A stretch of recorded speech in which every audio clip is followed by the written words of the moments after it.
자, 중대재해처벌법 내용을 알아보고 있죠. 그 중에서 자, 안전보건관리체계 구축 및 그 이행에 관한 조치에 대해서 구체적으로 알아보고 있죠. 그 중에 6번째 한번 봅시다. 정해진 수 이상의 안전관리자, 보건관리자, 안전보건관리 담당자, 산업보건의를 배치를 해야 됩니다. 법에 정해져 있죠. 뭐 예를 들어서 뭐 이런 것들이죠. 21년도 뭐 10월 16일에 바뀌었죠. 직접 고용에 대한 안전관리자, 보건관리자의 뭐 인원수 이런 것들이 법에 정해져가 있죠. 뭐 300인 이상의 상시근로자 300인 이상의 뭐 업장에서는 안전관리자 1명, 보건관리자 1명을 반드시 직접 고용으로 고용해야 된다. 뭐 이런 규정들이 있죠. 건설업이나 토목업의 경우는 뭐 상시 근로자로 판단하기가 어렵기 때문에 도급 금액으로 이제 총 금액으로 이제 이야기하는 거겠죠. 건설업의 경우에 뭐 120억 이상 안전관리자를 두어야 한다. 뭐 이런 규정들이 있죠. 이런 것들에 이제 필요한 안전관리자, 보건관리자 숫자를 말하는 겁니다. 정해진 수 이상을 고용을 해야 되겠죠. 뭐 예를 들어서 정해준 숫자 밑으로 고용하면 안 되는 겁니다. 법으로 규정되어 있기 때문에 그 이상 하는 거야 관계없지만은 다 법령에 나와 있다는 얘기겠죠. 그래서 법규에 정해진 수 이상의 안전보건 관리 인력들을 배치를 해야 된다는 얘기입니다. 근데 예외 경우가 있죠. 다른 법령에서 예를 들어서 기업규제 완화법이라든지 이런 다른 법령에서 해당 인력 배치에 관해서 어떤 규정을 정하고 있을 때는 그 해당 법령에 따라 줄 수가 있는 겁니다. 다른 법령에 그런 규정이 없으면은 산업안전보건법에 따라서 안전보건관리 인력을 배치를 해야 되는 거죠. 반드시 배치를 해야 되는 겁니다. 그 배치해야 할 인력이 만약에 겸직하는 경우에 겸직하는 경우에는 어떻게 해야 되느냐 하면은 안전보건에 관한 업무를 할 수 있도록 업무 수행 시간을 보장을 해야 되는 거죠. 반드시 일정 시간 뭐 예를 들어 8시간 근무한다 이러면 안전관리 보건 시간 4시간 나머지 업무 4시간 이런 식으로 겸직하는 경우에는 이 업무 수행 시간을 보장을 해야 되겠죠. 근데 일정 규모 이상에서는 그 문제가 될 만한 게 이 겸직을 하면은 일도 하고 일도 해야 되기 때문에 좀 소홀히 해질 수가 있겠죠. 뭐 바쁜 쪽으로 더 많이 일을 하기 때문에 그렇기 때문에 이 겸직을 금지하는 오로지 안전관리 보건만 해야 되는 그런 규정 인원들이 있죠. 인원의 크기들이 있습니다. 어느 정도의 인원일 때 상시근로자일 때는 안전보건 업무만 전담하는 사람을 고용해야 된다 하는 그런 규정이 있죠. 그 규정 이하더라도 뭐 일정 규모 이상이 되면 겸직을 안 하는 것이 가장 좋죠. 안전보건 일만 하는 게 가장 좋습니다.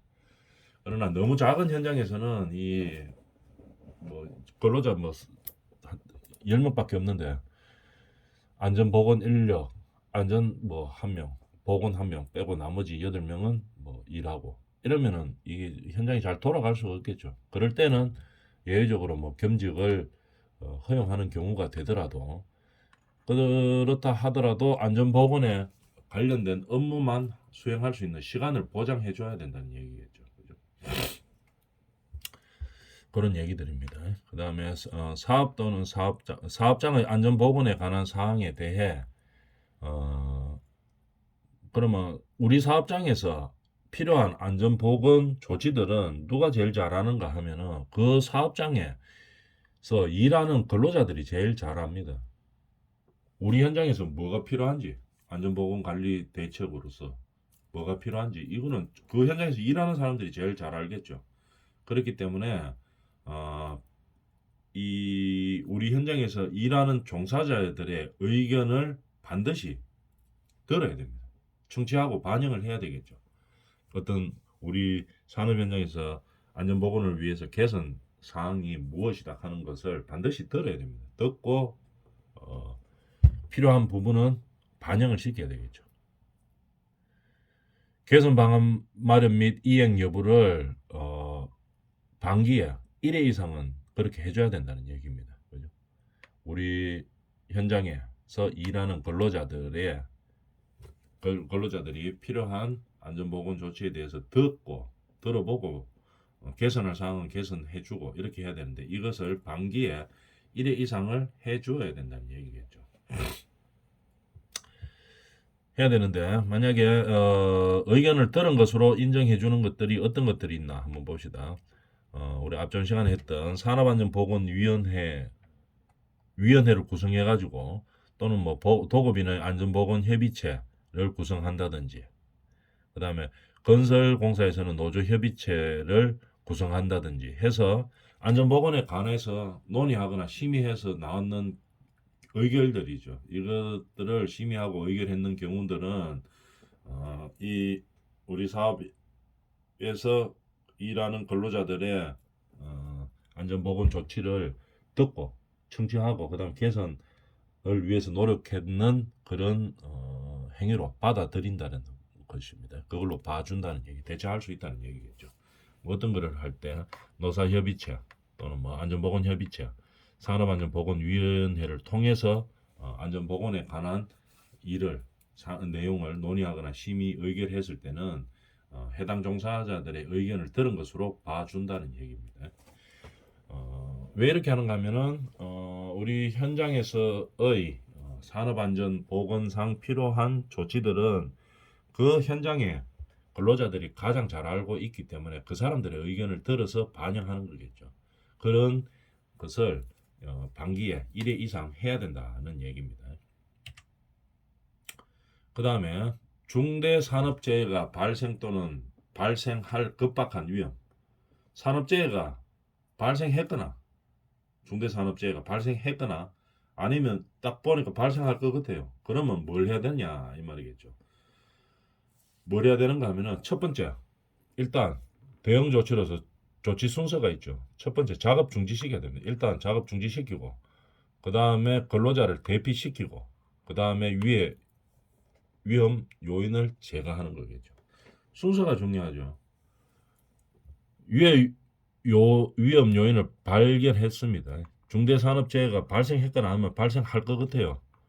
그래서 위험 요인을 제거하고 그 다음에 뭐 근로자 대피시키고 작업 중지시키고 이렇게 해가지고는 안 되고 중요한 것은 뭡니까? 일단 첫 번째 위에 위험 요인을 제거하는 것보다 우선 선행해야 될 것이 뭐냐? 작업 중지부터 시켜야 되는 겁니다. 제일 먼저 작업 스톱 시키고 그 다음에 일단 근로자들 다 대피시키고 그 다음에 전문 인력들이 가서 아니면 전문 장비들이 가서 위의 요인을 찾아서 그 다음에 제거를 하는 겁니다. 순서가 중요하죠.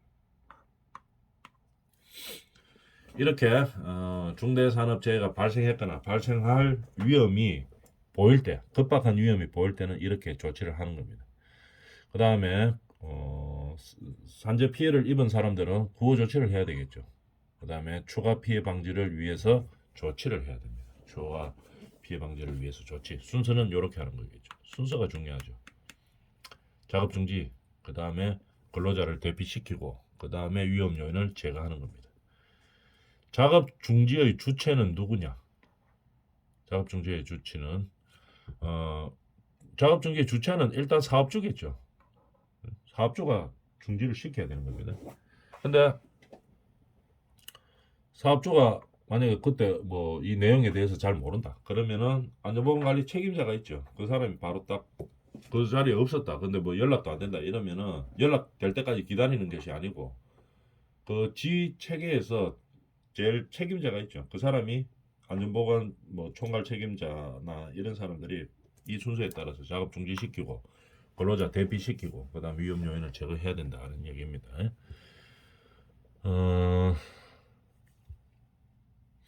사업주의 작업 중지 외에 근로자 등 종사자의 작업 중지권 관리 감독자의 작업 중지권을 포함하고 있다. 작업 중지의 주체는 그렇게 볼 수 있다는 얘기겠죠. 근데 종사자가 안전보건 관련 의견을 제시했다는 이유로 불이익을 받는다든지 아니면 적극적 의견을 개진을 했다고 해가지고 불이익을 받는다든지 이런 것을 하면 안 되겠죠. 종사자들도 현장에서 종사하는 사람들도 어떻게 안전하게 좀 해달라고 이렇게 의견을 제시할 수 있습니다. 그렇다고 해서 불이익 주어가지고는 안 되겠죠. 이런 의견들을 적극적으로 받아들여야 되는 겁니다. 그 다음에 추가 피해 방지 조치에 포함되어야 하는 내용은 뭐냐? 추가 피해를 방지를 위해서 일단은 뭡니까? 제일 중요한 거 출입 통제시켜야 되죠. 다 근로자들을 대피 다 시키고 그 다음에 현장 출입을 통제를 시켜야 됩니다. 아무나 들어가면 안 되겠죠. 들어가서 잘못하면 또 피해를 받기 때문에 반드시 전문가들이 이제 들어가서 피해 상황을 보고 위험 요인을 제거를 하는 거겠죠. 그래서 현장 출입을 통제시키고 그 다음에 유사 작업장에 또 이렇게 우리처럼 유사한 중대재해가 발생할 우려가 있을 수 있겠죠. 비슷한 현장이니까. 이런 상황들에게 공유하고 그 다음에 원인을 분석한 다음에 재발 방지 대책을 세워야 되겠죠. 그 다음에 이런 조치가 되기 전까지는 작업 중지 조치가 유지돼야 되는 겁니다. 출입을 통제한다든지 아니면 유사 작업장에 공유한다든지 그 다음에 원인 분석과 재발 방지 대책을 찾기 전에는 작업 중지 조치가 유지되어야 된다는 얘기겠죠. 그 다음에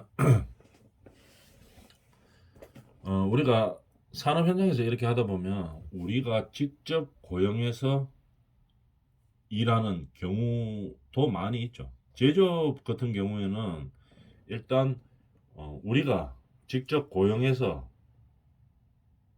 우리 근로자들에게 일을 시키는 경우도 많이 있습니다. 대부분 그렇게 많이 하죠. 근데 일량이 많다든지 이런 경우에는 어떻게 합니까? 하도급을 주죠. 우리가 직접 고용한 우리 회사의 근로자일 수도 있지만 하도급을 주는 경우도 많습니다. 제조업도 그런 경우도 많고 특히 건설업 같은 경우에는 이 업 구성 자체가 전부 하도급으로 되어 있죠. 목수 따로, 철근 따로, 골조 따로, 설비 따로, 전기 따로, 콘크리트 따로 다 나눴습니다. 전부 다 나누어서 도급을 주고 있죠. 그럴 때는 어떻게 해야 되냐 이 말이겠죠. 원청은 있죠. 도급자는 있습니다. 그리고 많은 업체에 이제 하도급을 줬을 때 이런 사람들을 어떻게 관리해야 되느냐를 한번 알아봅시다.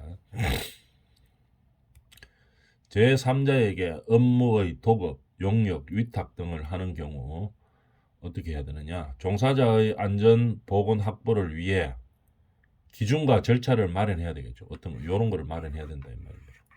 기준과 절차를 마련하고 이것이 잘 이루어지는지 반기에 1회 이상 점검을 해야 된다는 얘기겠죠. 제3자에게 도급하거나 용역을 업무를 도급하거나 용역을 주거나 아니면 위탁했을 때 이런 기준을 마련하고 잘 집행이 되는지를 확인해야 됩니다. 어떤 것들인지 한번 볼까요? 도급, 용역, 위탁 등을 받은 자는 그러니까 도급인이 아니고 수급인이 되는 거겠죠. 수급인은 산업재해 예방을 위한 조치 능력과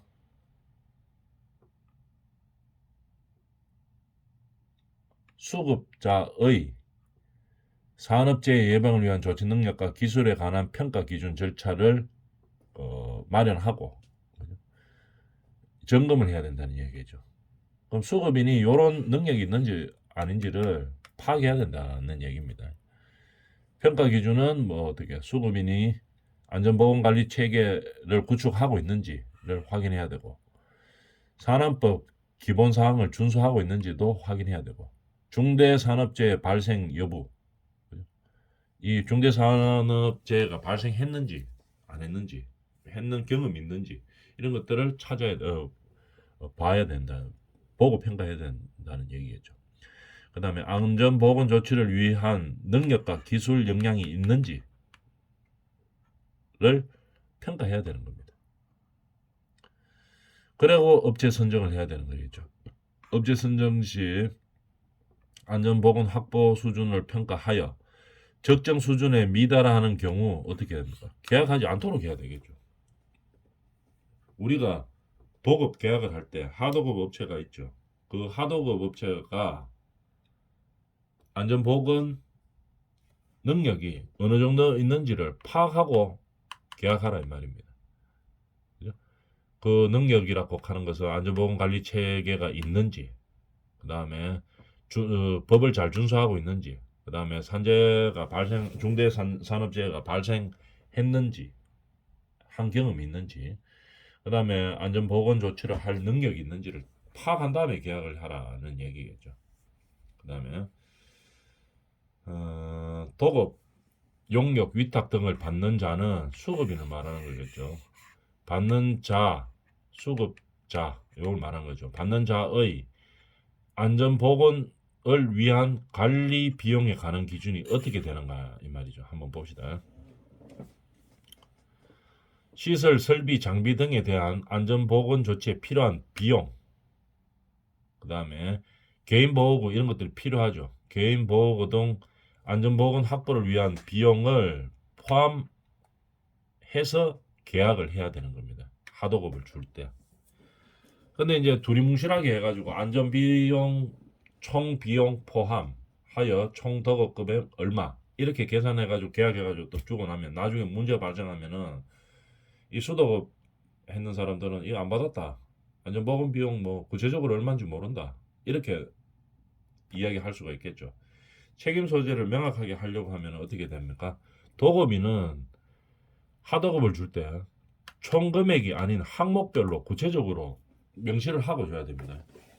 우리 이 작업 현장에서 필요한 개인 보호구가 몇 개가 필요하고 어떤 것들이 필요하고 그 다음에 이제 그렇게 해서 계약을 하는 거죠. 뭐 신호수가 몇 명이 필요하고 그 다음에 안전보건을 위해서 필요한 시설 장비들이 뭐가 있는데 뭐 이런 시설들에 대한 비용과 관리 비용이 얼마다 하는 게 어떻게 구체적으로 쫙 명시돼서 계약을 해주면 가장 그게 명확한 거겠죠. 그러면은 나중에 뭐 문제가 발생했을 때 책임 소재를 따질 때도 도급자들은 이렇게 해서 이제 비용을 책정해서 수급인들한테 줬습니다. 그런데 수급인들이 그걸 안 했어요. 그러면 수급인들이 문제가 되는 거죠. 도급은 도급인으로서 이제 의무를 다 했는 거죠. 필요한 인력이 얼마인데 안전보건에 필요한 인력들이 얼마, 그 다음에 안전보건에 필요한 뭐 장비, 시설 이런 것들이 얼마, 기간은 얼마 이렇게 해가지고 딱딱딱 비용으로 구체적으로 명시를 딱 해서 이제 하도급을 줬습니다. 근데 하도급을 받은 수급자들이 이걸 안 지켜줬어요. 계약회가 뭐 비용은 다 받아놓고 안 지켰어요. 그러면 어떻게 됩니까? 수급인이 뭐 잘못됐는 거겠죠. 근데 도급을 할 때 애매한 게 뭡니까? 안전비용 모든 것을 포함하여 총 공사 금액의 총 공사 금액을 결정하였다. 뭐 이렇게 되면은 이 애매합니다. 이게 나중에 문제 소지를 따질 때. 그렇기 때문에 구체적인 기준을 마련해서 제시해야 된다는 얘기겠죠. 그 다음에 건설업이나 조선업 등은 공사기간을 계약할 때는 공사기간 얼마 이렇게 공기가 반드시 결정되어서 들어가죠. 그럴 때는 안전조치를 할 수 있는 수급인들이 안전조치를 할 수 있는 그런 기간을 충분히 주고 그 다음에 계약을 해야 되는 겁니다. 반납주하러 그냥 계속 뭐 일만 해가지고 우리 공기 급하니까 빨리 땡겨야 되니까 이래가지고 뭐 세 달 해야 될 일을 안전보건 관리를 철저히 해가면서 이렇게 하면 세 달이 걸리는 작업을 계약을 하면서 한 달 만에 해야 된다고 막 다그쳐가지고 도급인들이 한 달 만에 수급 계약을 해가지고 하도급이 일하게 해서는 안 된다는 얘기죠. 충분한 작업 기간을 고려하고 계약을 해야 된다는 얘기입니다. 당연히 빨리 하고 서둘러 하면 안전하거나 보건하거나 이런 뭐 처리를 할 시간들이 없어지겠죠. 급하니까. 그러니까 그런 안전보건에 필요한 시간들을 반드시 가질 수 있도록 이렇게 계약 기간을 고려해야 된다는 얘기입니다. 자, 그러면 뭐 예를 들어 한번 볼까요?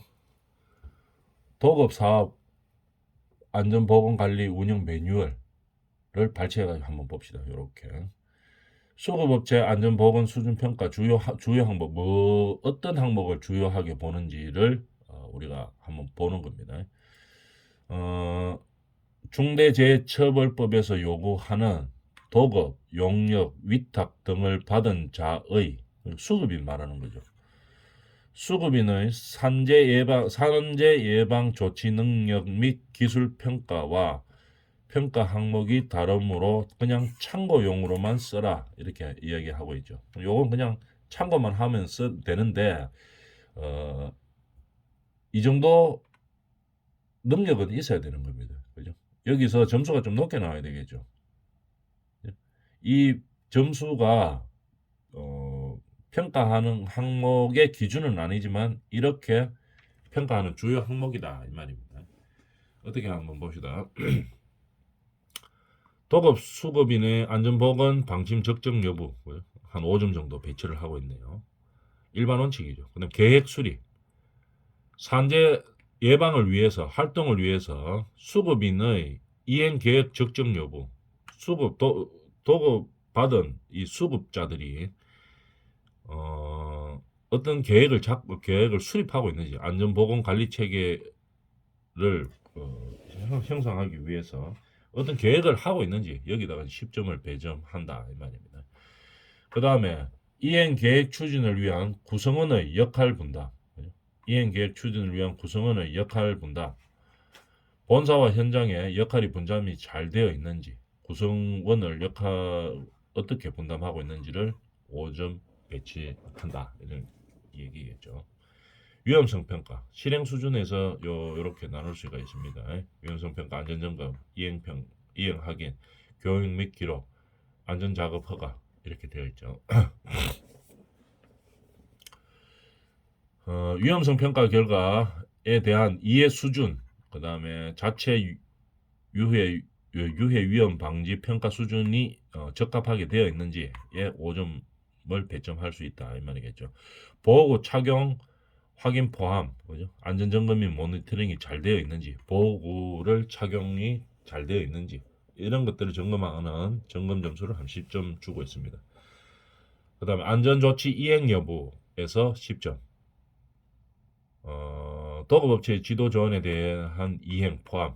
그러니까 도급업체에서 어떻게 안전관리를 하라고 이제 수급업체에다가 이제 지시를 했겠죠. 지시를 잘 이행하는지 이런 것들을 점수 배점으로 10점 정도 주고 있습니다. 그 다음에 안전보건 교육을 계획하고 기록을 잘 하고 있는지에 대해서 5점. 유해 위험 작업에 대한 안전작업 허가 이행 수준. 안전작업 허가 이행 수준에 10점을 주고 있는 거겠죠. 이런 식으로 실행 수준에 대한 점수가 배치되어 있습니다. 운영 체계가 어떻게 잘 되어 있는지, 도급 수급업체 신호 및 연락 체계가 잘 되어 있는지, 이것도 중요하죠. 어떤 문제가 있을 때 바로바로 이야기해 줘야 되겠죠. 도급업체에도 바로 이야기하고, 도급업체가 지시하는 것도 수급업체가 바로 전달돼서 그거를 이해하고 뭐 실행을 하고 이런 체계가 잘 되어 있는지, 연락 체계가 잘 되어 있는지에 5점. 그 다음에 유해 위험 물질 및 취급 기계 기구 설비의 안정성 확인하는 데 10점.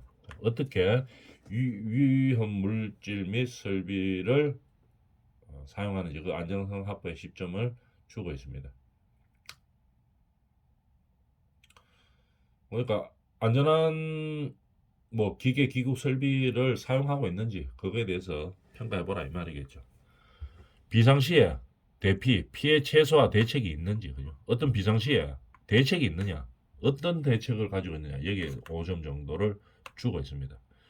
그리고 재해 발생 수준을 보는 거겠죠. 최근 3년간에 산업 재해 발생이 있었는지 없었는지, 어느 정도 발생했는지 이에 대한 평가 점수로 20점 정도를 주고 있습니다. 자, 이렇게 안전보건 관리 운영 매뉴얼을 주고 있는 거겠죠. 그죠? 이런 식의 평가를 통해서 수급 업체들이 잘 이행하고 있는지, 안전보건 관리 체계를 잘 운영하고 있는지를 평가해서 이 점수화 내보면 이제 알 수 있겠죠. 그 점수를 통해서 우리가 일정 수준 이상의 업체들과 하도급 계약을 해야 되는 겁니다.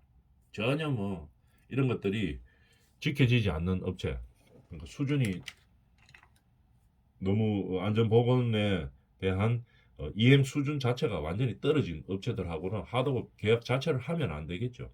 떨어 사고 나면은 도급인들이 책임져야 되는 부분들도 상당히 많고 이렇기 때문에 또 특히 안전사고가 발생하면 안 되기 때문에 이렇게 수급 업체들이